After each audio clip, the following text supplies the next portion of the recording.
में आपको खुशामदीद कहते हैं। मैं असदुल्ला खान हूँ। आज पुलिस और वकला में लाहौर में झड़पें हुई हैं। वकला एहतजाज कर रहे थे, पुलिस ने उन पर लाठी चार्ज किया। वकला का ख्याल है कि बिला जवाज़ ये लाठी चार्ज किया गया। पुलिस के पास शायद ये जवाज़ था कि हाई कोर्ट में दाखिल होने की कोशिश कर रहे थे, लेकिन इस झड़प को बहुत हैरत की नज़र से कुछ लोग इसलिए देख रहे हैं कि जो वकला का ग्रुप है जिसमें एहसन भून साहब हैं और आज़म नज़ीर तारड़ साहब का ग्रुप है, तो उन्हीं की हुकूमत ने उन्हीं के यानी अपने ही वकला पर क्यों लाठीचार्ज किया और इसकी ज़रूरत क्यों पड़ी। तो प्रोग्राम में एक तो हम इस पर बात करेंगे और फिर कुछ और मौज़ूआत भी हैं, ज़रा उनके बारे में आगे चल के बात करता हूँ क्योंकि मेरे साथ एहसन भून साहब मौजूद हैं। उनसे आगाज़ कर लेते हैं और फिर बाकी मेहमान जो मेरे साथ हैं तारुफ में करा देता हूँ। हाफिज़ अब्दुल्ला साहब हैं, शौकत बस्सा साहब हैं, राना एहसान अफजल साहब हैं। बहुत शुक्रिया, मैं तमाम मेहमानों को खुशामदीद कहूँगा। एहसन भून साहब, ये जैसा कि मैंने कहा कि कुछ लोग हैरत की नज़र से देख रहे हैं कि आपकी तो अपनी हुकूमत है, आज़म तारड़ साहब का ग्रुप है आपका, अपनी ही हुकूमत पर अपने ही वकला पर आप ही की हुकूमत क्यों लाठीचार्ज कर रही है? मैं सबसे पहले तो आपको ये अर्ज करूं, वकला की हुकूमत नहीं होती, वकला ऑर्गेनाइजेशन की हुकूमत नहीं होती। आज़म तारड़ साहब हमारे भाई भी हैं, मोहतरम भी हैं, काबिल इज्जत भी हैं, लेकिन उसका मतलब ये नहीं है कि वकला जो हैं या वकला लीडरशिप जो है वो गवर्नमेंट की लीड ले। इसलिए असदुल्ला आपको ये डिस्टिंक्शन रखनी पड़ेगी। ठीक है, ये चलिए लेकिन मैं अगर अल्फाज अपने तब्दील करके सवाल को रिफ्रेज भी कर दूं तो एहसन भून साहब आपके सरपरस्त भी तो हैं ना सर। एहसन भून साहब तो सॉरी तारड़ साहब जो हैं वो तो है ना सरपरस्त आपके, और वो तो हुकूमत का हिस्सा नहीं है। बात सुने, वो मेरे छोटे भाई जरूर हैं, मेरे छोटे भाई हैं, मेरा उनसे फैमिली रिलेशनशिप है, लेकिन जब वकला की बात आती है, आइन की बालादस्ती की बात आती है, कानून की अमलदारी की बात आती है, तो उस पर किसी किस्म का कोई समझौता नहीं है। उसमें वकील की कोई पार्टी नहीं होती। वकील की पार्टी आइन होता है, वकील की पार्टी कानून की बालादस्ती होती है, और वकील की पार्टी हमेशा इंसानी हकूक की अलंबरदारी होती है। सही है। आप जो बात कर रहे हैं, बात यह है कि मैं ये समझता हूं कि हम हमेशा अदलिया की आज़ादी की बात करते हैं, अदलिया के साथ आपको अपने आप को आइडेंटिफाई करते हैं, और ख़ास तौर पे मौजूदा हालात में जब एक केस चल रहा है सुप्रीम कोर्ट ऑफ पाकिस्तान में 6 जजेस का, और उसमें जो मैं ख़ास तौर पे बात करना चाहूँगा कि जो इंटरफेरेंस है, एक्सटर्नल इंटरफेरेंस है, उसके हवाले से बात चल रही जी। तो मैं ये समझता हूँ कि ये बड़ी इंपॉर्टेंट बात है आज के इस इवेंट के हवाले से। सही है, सही है। और तो साहब आपका सुन ले, मेरी बात सुन ले पहले। जी। किस जज ने मिसयूज किया और किस जज ने आज तक मुलजमों का रिकॉर्ड पे नाम नहीं आने दिया, और एडिशनल रजिस्ट्रार हाई कोर्ट ने वो गाड़ी सुपुर्ददारी पे भी ले ली, और जब वकील अपने कायमी हक के लिए सिर्फ गुफ्तगू करते हैं, फोरम एहतजाज करते हैं और ये कहते हैं कि लाहौर बार से हाई कोर्ट बार के बार रूम तक हम कर देंगे। मैंने खुद कहा कि जो अदलिया के किसी चैम्बर पे, अदालत के पे हमला करेगा वो गद्दार है, वो वकला का। ठीक है, बिल्कुल हम कभी सोच भी नहीं सकते। तो भून साहब, आपका शिकवा यानी पुलिस का ने जो वकला पे तशद्दुद किया, आपका शिकवा चीफ मिनिस्टर पंजाब से नहीं है, आपका शिकवा chief justice Lahore high court से। मैं आपको बताऊं, हुकूमत तो हमेशा होती है, लेकिन मैं ये समझता हूं कि मुझे ये पूरी तरह मुझे अदराक है कि ये जो कुछ हुआ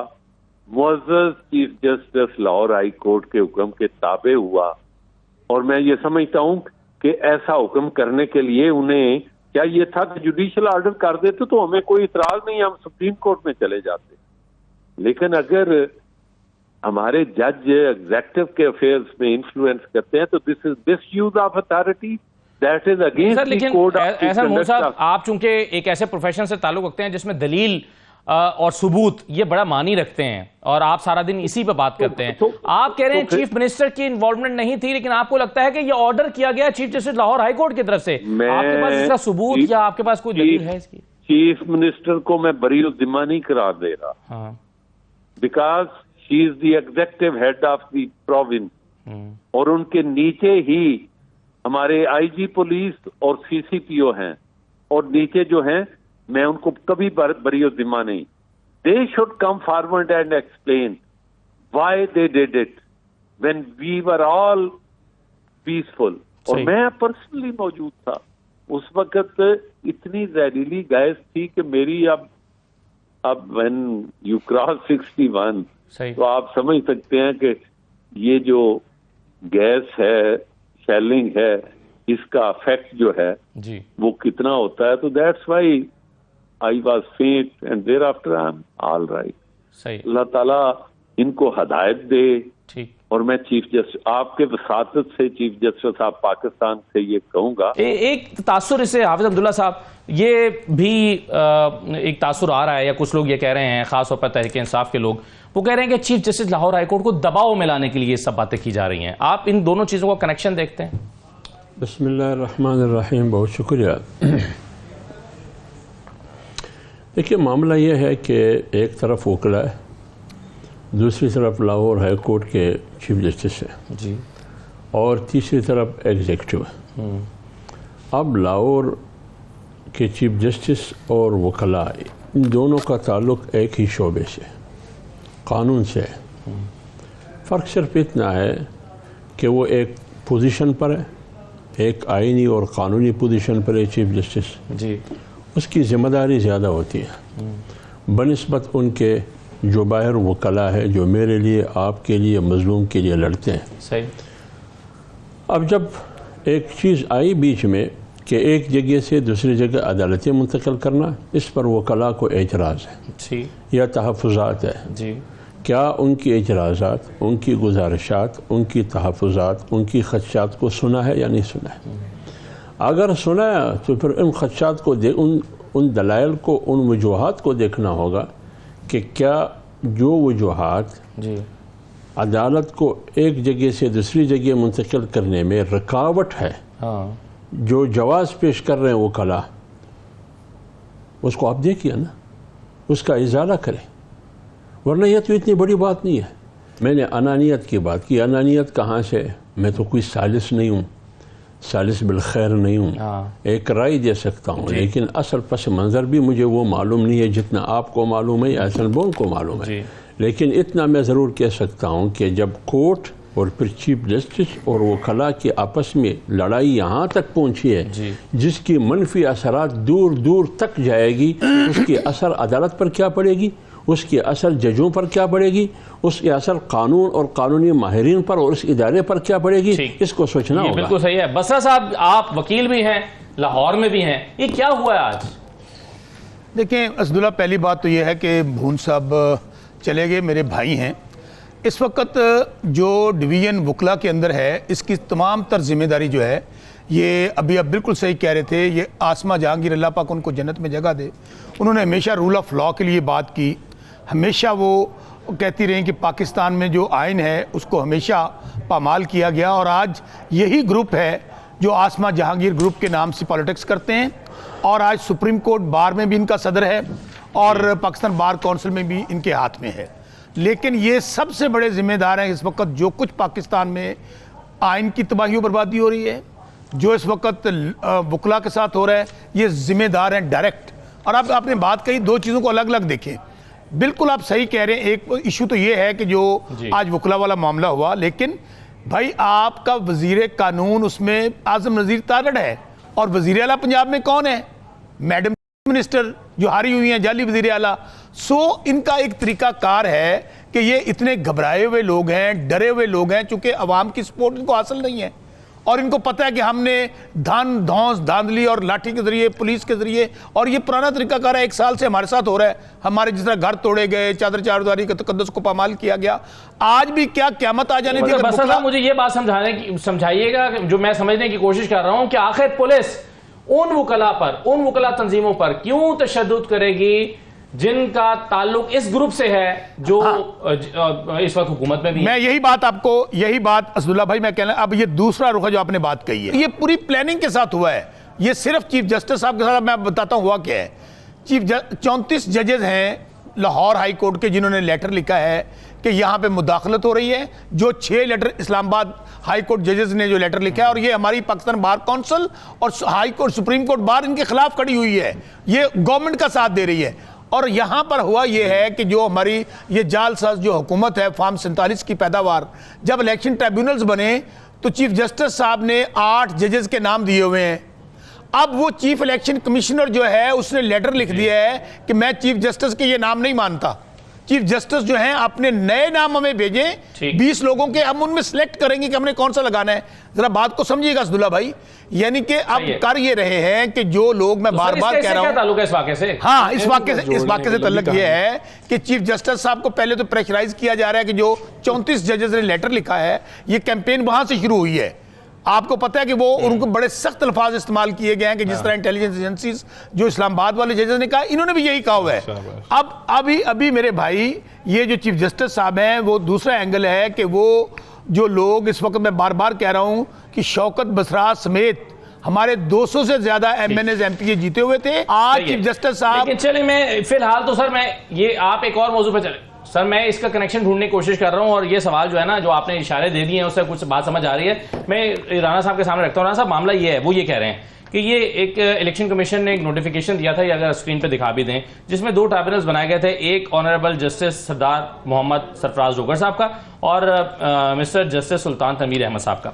अब इसको बढ़ा के जब 9 करने की कोशिश की, मतलब फैसला किया गया और उसमें 7 जज के नाम दिए गए हैं, तो एक ट्वीट आप जरा फवाद चौधरी साहब की भी देख लीजिए। फवाद चौधरी साहब कहते हैं कि लाहौर हाईकोर्ट के चीफ जस्टिस ने इलेक्शन ट्राइब्यूनल्स के लिए जो नाम भेजे हैं, इलेक्शन कमीशन नोटिफाई नहीं कर रहा, और उसकी वजह सीधी है कि इलेक्शन कमीशन को मालूम है कि इंतखाबी नताइज कायम नहीं रह सकेंगे।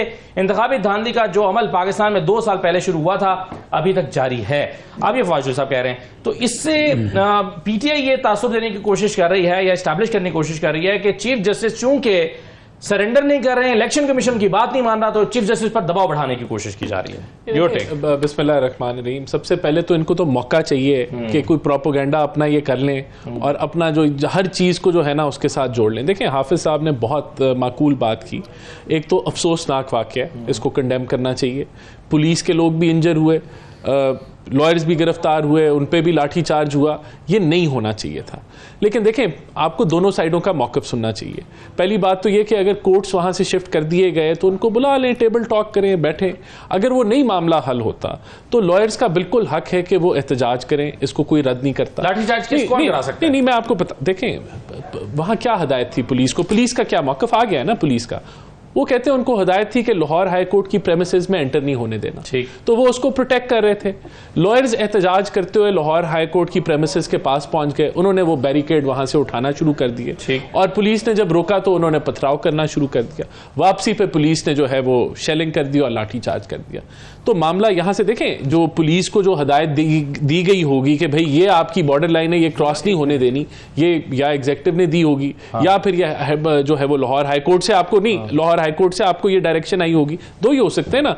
मैं देखें, तो अभी तो आपको कंफर्म नहीं है ना कि एग्जीक्यूटिव से आई है या लाहौर हाई कोर्ट से आई है। देखें, एग्जीक्यूटिव में तो वकीला तंजीमों का ये मौक़िफ़ के वो श्योरिटी के साथ कह रहे हैं कि जी ये चीफ जस्टिस ने ऑर्डर किया है। मैं उसको ना रद्द कर सकता हूं, ना मैं उसकी तस्दीक कर सकता हूं। मैं जो कह सकता हूं वो ये कह सकता हूं कि जब आप एहतजाज कर रहे हैं तो उसकी इजाजत लेनी चाहिए। ओवरऑल मैं ऑल अक्रॉस बात कर रहा हूं। अगर आपको इजाजत नहीं मिलती और एक रेड जोन है, रेड जोन बनी हुई है, देखें Lahore high court red zone है, आप वहां एहतजाज करके अंदर तो नहीं जा सकते। अगर आपकी इजाजत दे देंगे तो हर जो कोई एक वो शोबा है, जो भी इतने ग्रुप्स होते हैं सियासी वकला के, नहीं 1 मिनट ना भाईजान, 1 मिनट, तो वो एहतजाज करके वो जो है वो जजों के पास पहुंच जाएंगे। तो कोई आपने रखना है ना, कोई आपने लाइन रखनी है, तो लाइन वो क्रॉस हुई। आप कह रहे हैं चाहे ये ऑर्डर चीफ जस्टिस ने दिया, चाहे ने दिया, सही ऑर्डर दिया, अंदर दाखिल तो नहीं होने दिया जा सकता। देखिए, अफसोसनाक बात है ना। मैं तो कह रहा हूं कि क्लैश होने, अफसोसनाक क्या वकला की तरफ से है ना, फिर वकला क्यों अंदर घुस रहे थे? बिल्कुल दोनों साइडों की तरफ से अफसोसनाक है कि पुलिस कह रहे हैं साहब ने गलत किया। मैं कह रहा हूं आजम तारक साहब के ग्रुप ने गलत किया। नहीं, जिन लॉयर्स ने, देखें ये सब तो नहीं, एहसन भून साहब बड़े एक माकूल आदमी हैं, सीनियर लॉयर हैं, बड़ी रिस्पेक्टफुल उनकी करियर रहा है। जिन वुकला ने वहां से बैरिकेड उठाने की कोशिश की, पथराव किया और फिर जवाबी कार्रवाई, जो पुलिस का मौकफ आया, उनको लीड कर रहा था उसकी जिम्मेदारी तो होगी। इसकी तहकीक होनी चाहिए ना कि क्या हुआ। मैं अब इसे कहना शुरू कर दूं वो गलत है या ये गलत है, इसकी तो तहकीक हो, लेकिन पुलिस का मौकफ भी मैंने आपको दे दिया, वुकला का मौकफ उन्होंने खुद दे दिया। तो यहाँ तहकीकात के बगैर जब चीफ जस्टिस का नाम लिया जा रहा है, आप ये तो कहे ना बगैर तहकीक के चीफ जस्टिस का नाम लेना गलत है। हाँ, किसी का नाम, ये तहकीक होनी चाहिए। लेकिन देखें अगलों ने, देखे ना पीटीआई वालों ने कितनी कहानी, पूरी किताब लिख दी है। लेकिन जी बस्सा साहब कुछ कहना है आपने? इनको तो बस्सा साहब को तो जो है ना, ये अभी पता नहीं किससे जोड़ देंगे। खुदा का खौफ किया करें बस्सा साहब। राना एहसान मेरे भाई हैं, इस सादगी पे मर ना जाए कोई। कहानी शुरू हुई है 34 जजेस का जब लेटर गया है चीफ जस्टिस साहब को, और दूसरा मेरे भाई ये जो बात कह रहे हैं, क्या चीफ इलेक्शन कमिश्नर का ये कानूनी तौर पर, आईनी तौर पर इख्तियार है कोई चीफ जस्टिस को दोबारा लेटर लिखे कि हम आपके ये 8 जजेस नहीं मानते, हमें आप पैनल दें? बिल्कुल दो चीजों को अलग अलग करके देख लें। मैं बार बार ये कह रहा हूं, सुन ले राना साहब सुने मेरे भाई, आप मैं क्योंकि वो लेटर मैंने पढ़ा है, मैं फैक्ट्री हूं, मैं फॉर्म 45 वाला हूं, साढ़ा 47 वाला अहमद डिक्टेटर इस वजह से सुन तो ले। तो मेरे असदुल्ला भाई बात ये है कि ये इनकी आपस की गेम है, ये हुकूमती group versus madam minister versus ये पुलिस। जाहिर है पुलिस को आदत पड़ गई है कि हमारे घर तोड़ती रही है, हमारे घरों की चादर चार दीवारी के तकद्दुस को पामाल करती रही है, फिर बड़े भाई से मार खाई, छोटे भाई से मार खाई, फिर खारियां में मार खाई, आपको एक अदारे की फिर खारियां में मार खाई होती है बिला वजह। सही है सर, चलिए बिल्कुल सही है। लेकिन ये मैं आप साहब के सामने भी ये नुक्ता रखता हूं कि ये इलेक्शन कमीशन का इख्तियार है या हाई कोर्ट का इख्तियार है कि वो अगर कह रहे हैं कि जी हम इन जजेस को दे रहे हैं ट्राइब्यूनल्स बनाने के लिए, तो उसको इलेक्शन कमीशन नोटिफाई नहीं कर रहा। इलेक्शन कमीशन कह रहा है कि जनाब ये आप हमें ज्यादा जजेस के नाम दीजिए, हम उसमें से चूज करेंगे कि किन जजेस पर मुश्तमिल ये ट्राइब्यूनल्स बनेंगे। तो इख्तियार एक्चुअली किसका है? ब्रेक ले रहा हूं मैं, ब्रेक के बाद वापस आते हैं।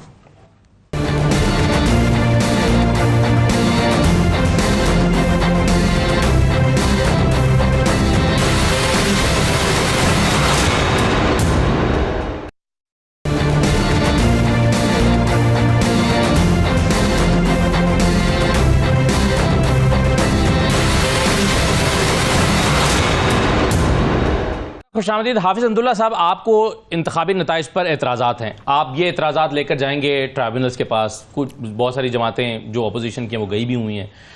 जब अब ये मामला जो है वो इस तरह से इसको देखा जा रहा है कि लाहौर हाई कोर्ट ने जजेस के नाम दिए हैं इलेक्शन ट्राइब्यूनल को, लेकिन इलेक्शन ट्राइब्यूनल को नोटिफाई नहीं कर रहा, इलेक्शन कमीशन उसको नोटिफाई नहीं कर रहा, और इलेक्शन कमीशन कह रहा है कि आप हमें ज्यादा जजेस के नाम दें, हम उसमें से चूज करेंगे कि किन पर मुश्तमिल ट्राइब्यूनल बनाना है। कौन सही कह रहा है, कौन गलत कह रहा है आप साहब? देखिए सदुल्ला भाई, जहाँ तक मैंने आपने जो पस मंज़र बताया कि लाहौर चीफ जस्टिस ने 7 नाम दिए या 8 जजेस के नाम दिए जिससे ट्रिब्यूनल बनाना है जी, और चीफ इलेक्शन कमिश्नर ने उनसे मांगे और चीफ जस्टिस ने उनको दे दिए, हाथ में थमा दिए। अब चीफ इलेक्शन कमिश्नर कहते हैं कि नहीं, आप 14 के नाम दे दें या मसलन 12 के नाम दे दें या 20 के नाम दें, उनमें से हम चूज़ करेंगे, हम नामजद करेंगे किस किस को ट्रिब्यूनल का हिस्सा बनाएंगे। मेरे ख़्याल में माजी में इसका कोई मिसाल नहीं मिलता। जब माजी में मामूल भी नहीं है, आदत भी नहीं है, कोई इस किस्म की नज़ीर और मिसाल भी नहीं है, तो फिर चीफ इलेक्शन कमिश्नर ये वजाहत करे कि आप चीफ जस्टिस लाहौर के 7 या 8 जजेस के नाम पर क्या एतराज़ है आपको, क्या वजह है, किन वजूहात की, किन रीजन्स की बुनियाद पर आप कहते हैं कि नहीं 8 के बजाय या 7 के बजाय हमें 16 दे, फिर हमने खुद चूज़ करना है? क्यों पहले इस तरह हुआ है? जब से आप चीफ इलेक्शन कमिश्नर बने, आपकी उम्र में, आपकी ज़िंदगी में इस तरह हुआ है जब आप इस पोजीशन पर है? और जजेस पर एतराज़ किया है, और इसी चीफ जस्टिस ने उससे पहले भी आपको नाम दिए थे, उसको आपने नोटिफाई किया ट्रिब्यूनल के लिए। तो जब उन्होंने 8 के 8 नाम दिए थे तो उसको भी नोटिफाई करे, जब उनको मालूम है कि ये जजेस है। तो इस पर एतराज़ क्या है इन जजेस पर? या तो इन जजेस पर एतराज़ उठाए कि इनमें ये कमज़ोरियाँ हैं, ये खामियाँ हैं, लिहाजा आप मुझे 7 के बजाय 8 के बजाय 16 दे या 20 दे, फिर उसमें से मैं चूज़ करूँगा। मेरे ख्याल में ये मामूल भी नहीं है, गालिबन ये कानूनी तकाजा भी नहीं है। मैं तो ये समझता हूँ कि चीफ जस्टिस ने जो नाम दिए है वो बेहतर है कि चीफ कमिश्नर उसी में से चूज करे। सात दिए नाम, हाँ, सात नाम दिए, 7 नाम की मैं लिहाजा ये कहना कि नहीं आप हमें दें हम चूज करेंगे, 20 नाम दे, मेरे ख्याल में इसमें न कोई माकूलियत है न कोई कानूनी तकाज़ा है। देखिए, ये तो इलेक्शन कमीशन आईनी तौर पे आज़ाद अदारा है और मुझे नहीं पता कि एग्जैक्ट क्या रूल्स और रेगुलेशंस हैं ये ट्रिब्यूनल के जजेस की सिलेक्शन के। क्या वो कहते हैं कि ये उनकी मर्जी, इलेक्शन कमीशन की मर्जी से लगेंगे या वो बाइंडिंग है? अगर कोई रिकमेंडेशन उनको जो लाहौर हाई कोर्ट से आती है क्या वो बाइंडिंग है या वो ये उनका ये मैंडेट है इलेक्शन कमीशन का कि वो डिमांड करें कि आप हमें एक पैनल दे दें और उसके अंदर से हम सेलेक्ट कर लें? तो ये तो इसके कानून को देखना होगा, जो फिर उसके ऊपर मैं तज्जिया कर सकता हूँ। तो क्योंकि मुझे एग्जैक्ट नहीं पता कि क्या pick and choose chief election commissioner को करना या इलेक्शन कमीशन के लिए करना क्यों जरूरी है? आप साहब ये सवाल उठा रहे हैं। अगर चीफ जस्टिस ने नाम दिए हैं और वो जजेस हैं, ऑनरेबल जजेस हैं, तो उस पर क्या एतराज? आप ठीक कह रहे हैं, लेकिन इशू ये है कि क्या इलेक्शन कमीशन अपनी मर्जी के जो है ये डिमांड कर सकता है या नहीं कर सकता? देखें, ये आप जो बात कर रहे हैं कि वो पिक एंड चूज या उनको क्या एतराज है इससे, ये एक अलहदा सवाल है, बिल्कुल ठीक है, वैलिड है, लेकिन इसमें सवाल ये उठता है कि क्या उनके पास ये आईनी तौर पे ये वो हक रखते हैं कि वो डिमांड करें लाहौर हाई कोर्ट से? पहले जितने ट्राइब्यूनल्स बने हैं उसमें तो कम से कम इस्लामाबाद में हो या लाहौर में हो, हाँ, उसमें तो जो नोटिफाई जो भेजेगी रिकमेंडेशन भेजेंगे उनको नोटिफाई कर दिया गया। देखिए, मैं जिस नुक्ते की मैं बात कर रहा हूँ, क्या इलेक्शन कमीशन ये राइट रखता है या नहीं रखता? अगर वो राइट रखता है तो फिर उनके लिए वो बाइंडिंग नहीं होगा। अगर वो राइट नहीं रखता, शायद बसर साहब को पता हो, बसर साहब ऊपर ये तो एग्जैक्ट राइट रखता है कि वो चूज करे, डिमांड करे कि मुझे 20 नाम दें, उसमें से मैं चूज करूंगा कि किसके ट्राइब्यूनल्स बनेंगे। Absolutely not. कानून ये कहता है, असल चीज तो इस बात की है, मैं बताता हूं। कानून ये कहता है कि चीफ इलेक्शन कमिश्नर बता दें कौन सा, मैं बताता हूं चीफ इलेक्शन कमिश्नर लेटर लिखेगा, सुन तो लेना मैं बताता हूं ये लगा क्यों नहीं रहे कि चीफ इलेक्शन कमिश्नर लेटर लिखेगा chief justice Lahore high court को, या इवन अगर सिंध की बात होगी तो वहां तो चीफ जस्टिस साहब की सवाबदीद है कि वो जजेस के नाम भेज देंगे। वो पाबंद है, वो ये नहीं कह सकता कि आप 20 लोगों का पैनल भेजें, 15 का पैनल भेजें। हम पिक एंड चूज, सुन तो लेना, मैं कानून की बात कर रहा हूं सर, मेरी बात तो सुन लें। अब ये बना क्यों नहीं रहे? चीफ इलेक्शन कमिश्नर ने इतनी मुश्किल से इतने फॉर्म 45 को चेंज करके 47 बनाए हैं। मियां नवाज शरीफ हारा हुआ, मरियम बीबी हारी हुई, मियां शहबाज शरीफ हारा हुआ, सारे बेचारे तो टोटल 17 सीटें हैं। मैं बता देता हूं,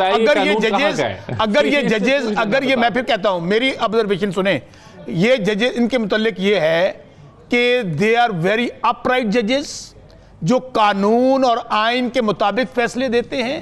प्रॉब्लम वहां पे ये हो रहा है कि जो ये जजेस जो इस्लामाबाद हाई कोर्ट वाले हैं, जो लेटर लिखा है, ये 34 जजेस में ये जजेस भी शामिल हैं जिन्होंने लेटर लिखा है सुप्रीम कोर्ट को कि हमें ये जो इंटरवेंशन हो रही है, जो इंटरफेयर हो रही है इंटेलिजेंस एजेंसीज की तरफ से, उनको दबाव का सामना है। अब चूंकि मैं फिर कह रहा हूं, मैं एक वकील भी हूं, मैं अदालतों में पेश होता हूं, इन जजेस के जो फैसले बोलते हैं ये वो जजेस हैं, वो जजेस हैं जिनको आप मुझे छोड़ दें, आप किसी वकील को ले लें, बेशक आजम तारड़ ग्रुप के वकील को ले लें, जिन्होंने आज प्री प्लान करके जो कुछ कर रहे हैं अब ये चीफ जस्टिस साहब पे दबाव बढ़ाने के लिए, उनके किसी वकील को ले लें और इन जजेस से पूछें कि ये जजेस किस रेपुटेशन के मालिक हैं, और ये भी पूछें आप इनसे, बेशक अटॉर्नी जनरल को ले लें कि क्या जो 34 जजेस ने लेटर लिखा है, इन 7 जजेस का भी उनके अंदर नाम है। एक सोची समझी प्लानिंग के ताबे इनको पता है कि चूंकि सारा के सारे जाली रिजल्ट हैं।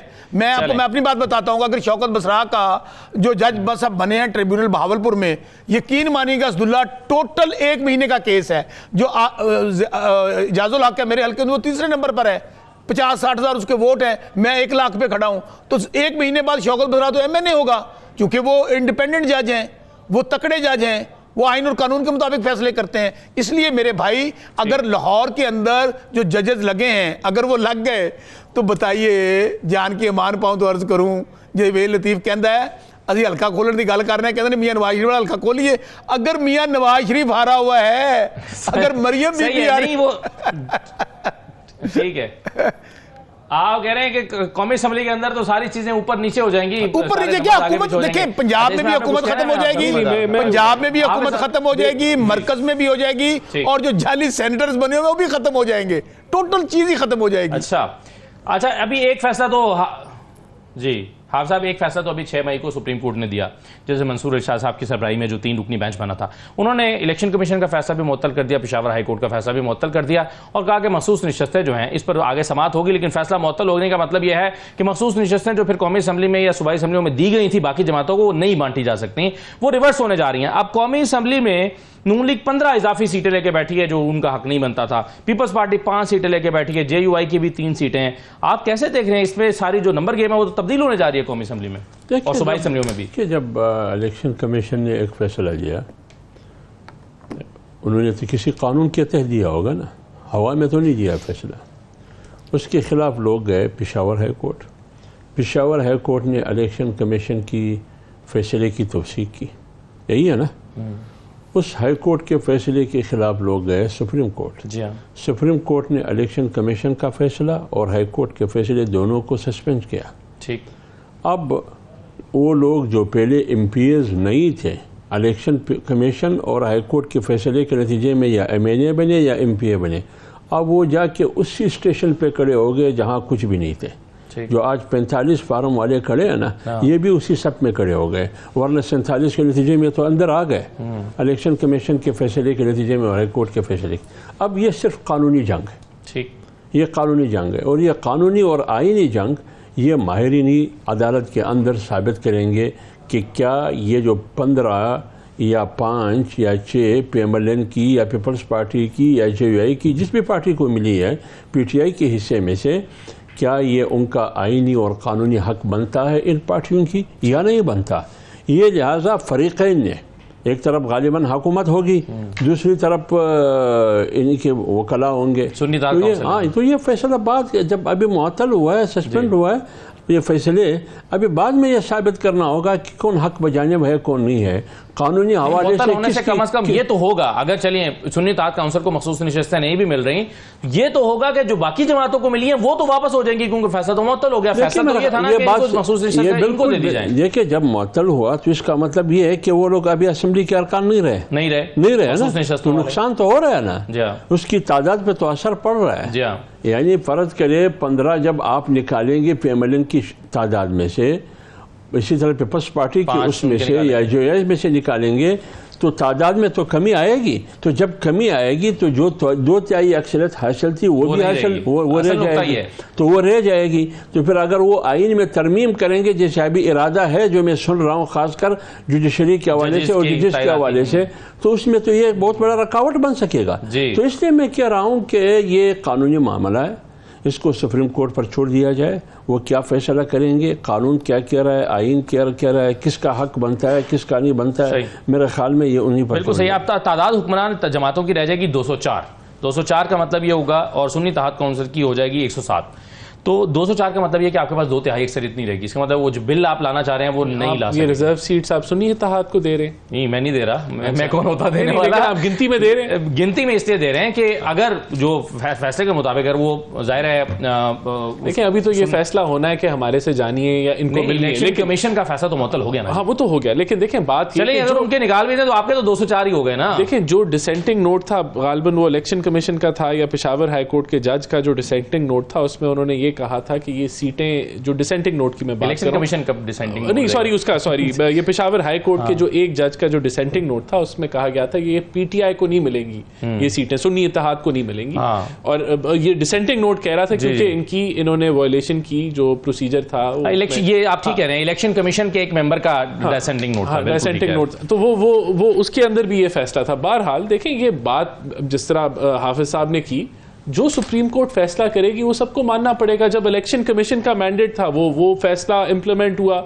उसको चैलेंज आप बिल्कुल हाई कोर्ट में आप समझते हैं कि इस फैसले को आप सुनाई तो ये इसकी समाअत तो 3 जून को होनी है, लेकिन इसकी इंप्लीमेंटेशन तो फौरी हो जानी चाहिए। जिन लोगों ने आपके प्लेटफॉर्म से आपकी जमातों से हल्फ उठा लिया मखसूस नशिस्तों का, उनका हल्फ आप खत्म हो जाएगा। जो कोर्ट कहेगा वो होना चाहिए। सुप्रीम कोर्ट का जो फैसला है, अगर उन्होंने सस्पेंड कर दिया तो उस सस्पेंशन का क्या मतलब तो चेंज होने जा रहा है। नहीं, अगर उस सस्पेंशन का क्या मतलब है, वो अगर मतलब ये है कि वो वोट नहीं डाल सकते तो वो नहीं डालेंगे। तो ये तो देखें, अब तो अदालतों में मामला ना, जो अदालत की हदायत होगी उसको हम रद्द नहीं कर सकते। और लेकिन इसमें बात ये आती है कि अदालतें हैं ना जी, जब ये कहते हैं कि फॉर्म 45, 47 ये इनका मौकफ है, इस मौकफ को अदालतों में ले जाए। ट्राइब्यूनल्स तो बनने थे, वो बन नहीं रहे। अच्छा, अब ट्राइब्यूनल्स के ऊपर भी बात नहीं बनेंगे तो ये जो 2 जजेस की जो नोटिफिकेशन हुई है, इसके अंदर रिकमेंडेशन देता है हाई कोर्ट।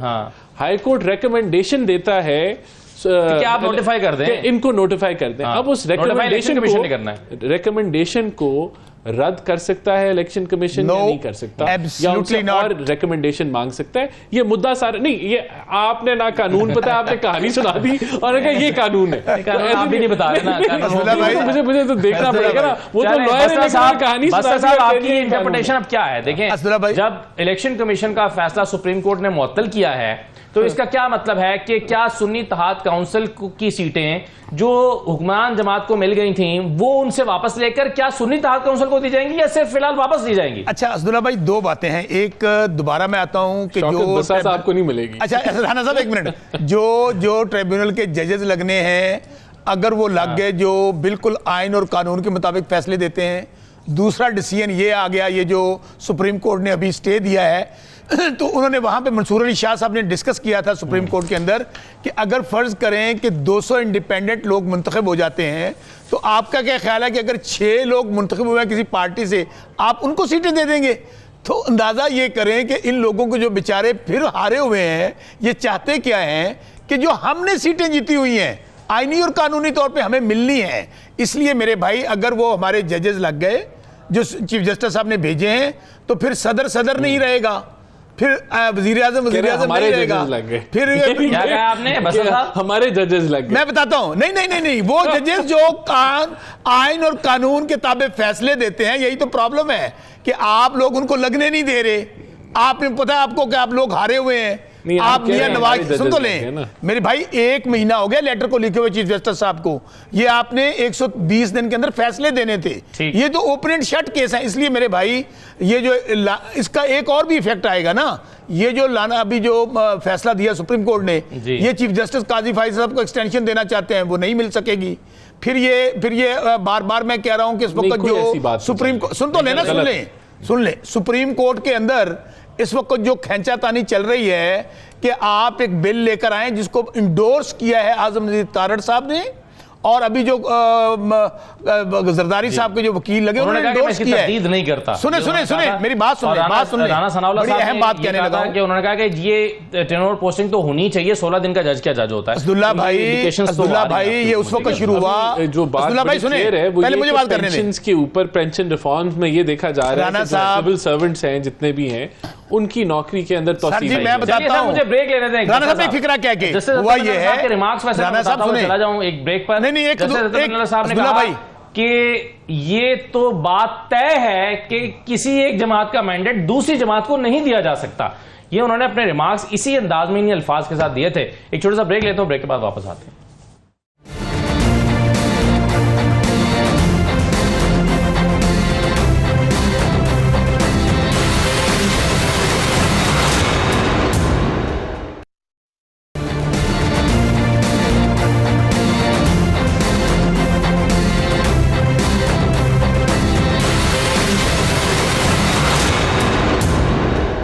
प्रोग्राम में आपको दोबारा खुशामदीद कहते हैं। एक और मामले की तरफ मैं आना चाहता हूं और वो है कि पब्लिक अकाउंट्स कमेटी का चेयरमैन अभी तक लग नहीं सका और शेर अफजल मरवत साहब बेचारे इतने दिल बर्दाश्ता हुए हैं कि आज उन्होंने पार्टी के इन लोगों के साथ मिलकर काम करने से इनकार कर दिया। सुनिए शेर अफजल मरवत ने आज किस तरह से टूटे दिल के साथ एक प्रेस कॉन्फ्रेंस की है।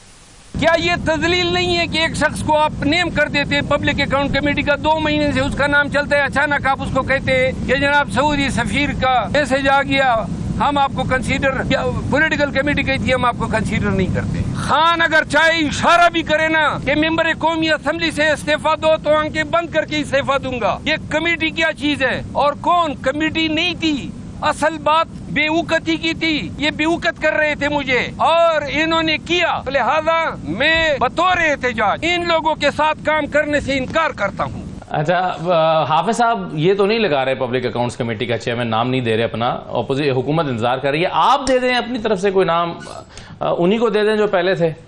देखिए बात ये है, हमें दिलचस्पी नहीं है, हमें न पब्लिक अकाउंट्स कमेटी में दिलचस्पी है ना हमें किसी और चीज़ में दिलचस्पी है। हम तो पूरे सिस्टम पर मुतरज़ है। ये जो असम्बली है इसको हम आवाम की नुमाइंदा असम्बली समझते ही नहीं है, लेकिन एक प्रोसेस हुआ है, हमारे साथी वहाँ बैठे हैं, वो इसलिए एक फोरम है, एक हथियार है, हम बतौर अपोजिशन जमात की उस हथियार को भी इस्तेमाल करते हैं और बाहर सड़कों पे भी है। अभी कल आपको मालूम है, कल 9 मई है मेरे ख्याल में जी। तो कल पेशावर में हमारा मिलियन मार्च होगा, जलसा होगा एक अज़ीम शान, इसी 8 फरवरी और 9 फरवरी के ड्रामे के खिलाफ, जो इलेक्शन के नाम पर जो ड्रामा हुआ है इसके खिलाफ हो रहा है। और ये आप 9 मई को क्यों कर रहे हैं? देखिए 9 मई का मतलब ये नहीं है कि हम साबिका 9 मई को चैलेंज करते हैं, इस मतलब के लिए नहीं है।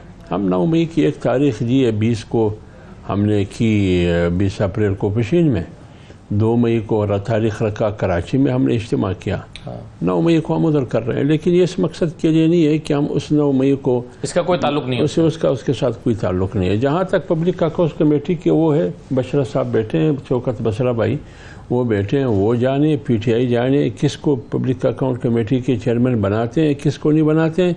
लेकिन एक उसूली बात मैं करता हूँ एक सियासी पार्टी के लिए कि इन मामूली चीज़ों पर पार्टी के अंदर एक पेज पर होना चाहिए, इख्तिलाफ नहीं होना चाहिए।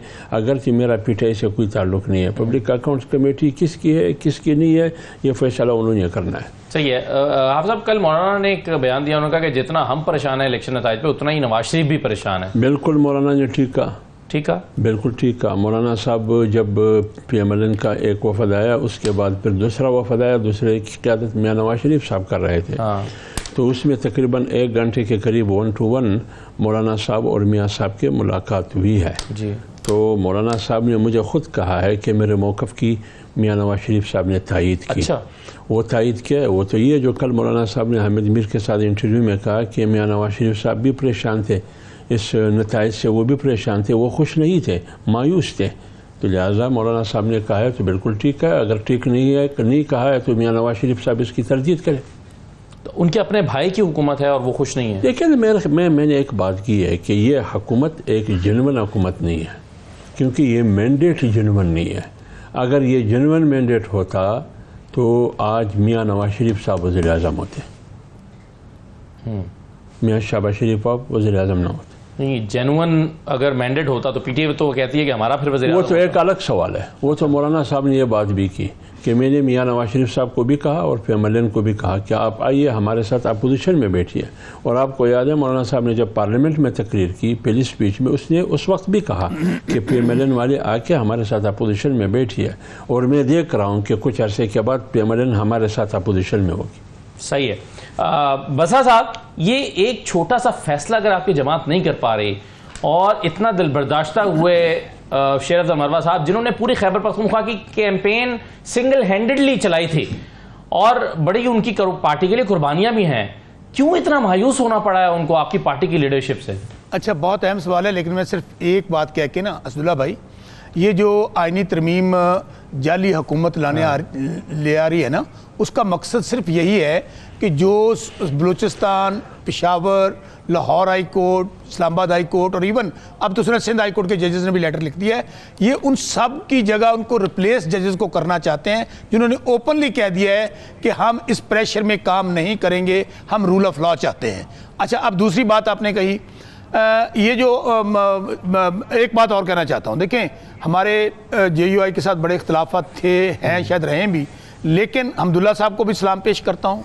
और जिस तरह मौलाना फजलुर रहमान साहब ने इस वक्त जो रूल ऑफ लॉ के लिए और जो आइन की सरबुलंदी के लिए जो अलम उठाया है, मैं समझता हूँ, मैं उनको सलाम इस बात पे पेश करता हूँ कि उन्होंने ये बता दिया कि ये जाली निज़ाम है, जाली हुकूमतें हैं, जाली मैंडेट है। और इन्होंने जो कराची में जो मिलियन मार्च किया, और देखें ना बात फिर वही होती है, आप सियासत के अंदर हमने फैसला क्या किया है कि हम नून लीग, पीपल्स पार्टी और MQM से मुज़ाकरात क्यों नहीं कर रहे कि ये तो बेचारे पहली बात तो पपट्स हैं, इनको तो मुसल्लत किया गया है, इनको लेकर आए हैं, इनके पास मैंडेट नहीं है।